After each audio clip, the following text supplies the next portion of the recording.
রাজধানী সহ সারা দেশে চলবে ব্যাটারি চালিত রিকশা। দুদিনের আন্দোলনের পর প্রধানমন্ত্রীর এই নির্দেশের কথা জানিয়েছেন সেতুমন্ত্রী ওবায়দুল কাদের। বলেন, দ্রব্যমূল্য সহ নানা বিবেচনায় এমন সিদ্ধান্ত নিয়েছে সরকার।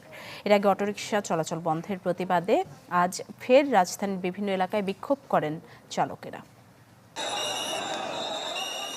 অটোরিকশা চলাচল বন্ধের প্রতিবাদে দুদিন ধরে রাজধানীর বিভিন্ন এলাকায় বিক্ষোভ করছেন এই বাহনের চালকরা। সোমবার রাজধানীর ডেমরায় অটো চালকদের সাথে পুলিশের ধাওয়া পাল্টা ধাওয়া হয়, সৃষ্টি হয় তীব্র যানজট।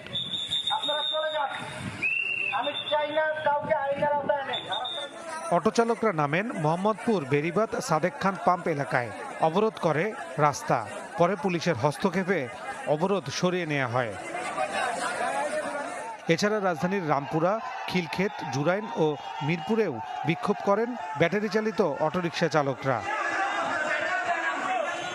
এসবের মধ্যেই দুপুরে ঘোষণা আসে বন্ধ হচ্ছে না অটোরিকশা।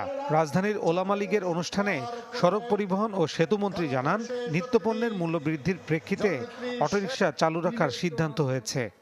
নেত্রী সিটি এলাকা ব্যাটারি চালিত গাড়ি বন্ধের যে নির্দেশ, সেটা পরিবর্তন করে চালু রাখা তিনি নির্দেশ দেন।